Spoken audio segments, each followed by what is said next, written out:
Batman Begins. Hey everyone, my name is Americ and welcome to a brand new video for Gotham episode 8 titled The Mask. I should have been wearing a mask. So we all know what happened. Let's jump into what worked. The first thing that we have to talk about was the moments of Bruce and Alfred in this episode, which were pretty epic.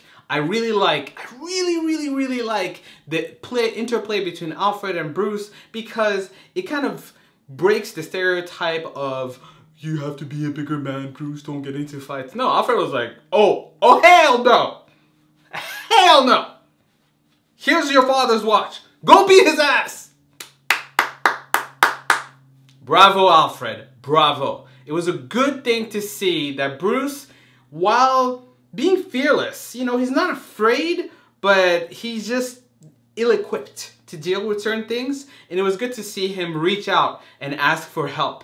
And you absolutely see how this becomes the beginning of his first steps, like his real steps to becoming Batman. And I like it. It was pretty cool. The other thing I really enjoyed was the shift for Bullock.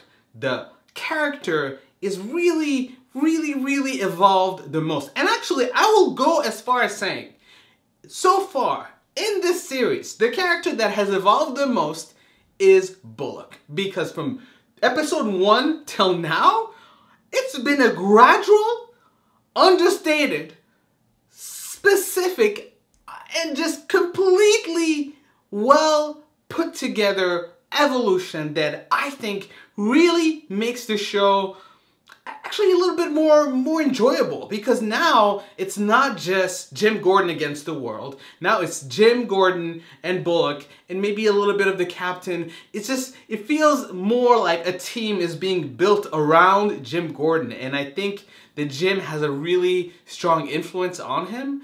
And I also, in a way, feel like Bullock has an influence on Jim, because I felt this episode Jim was a little bit more on the bad boy side of things, you know, going at it, being a little bit more reckless and not as careful, and less by the book.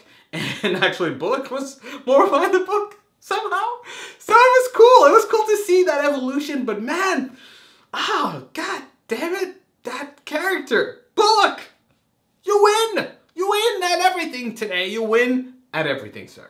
Speaking of shifts, you guys know that I really had a problem with how corrupt everyone was. And, you know, at the mayor's office, the police and everything. And I really felt that the episode beforehand, when Victor Zsasz came in and all the police officers went out, I really felt that that moment was going to be important, and turns out that it was. And I appreciate that the writers really took that moment into account and actually added it in and set it up so that clearly the police officers who actually were participating in the walkout felt the shame of having been treated and acted like, you know, less than nothing. I mean, that moment, I feel, is sparking a change. Now, let's be clear, that does not mean that the entire police station and all the police officers are all gonna go down this straight and narrow path.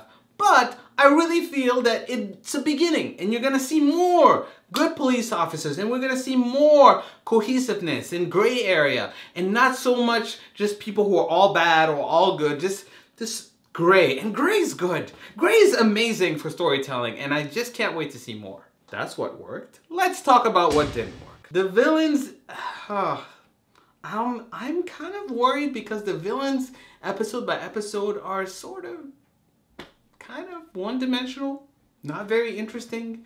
They're really there to just serve the case for that week. And I get that that's the format they're going with, but can you just make them a little bit more relatable? I mean, make me care about them a little bit more. Don't just make them evil for the sake of making them evil. It's just like this guy, the guy with the mask. What was the point? I mean, he was just evil and mean and just greedy and no redeeming factor whatsoever.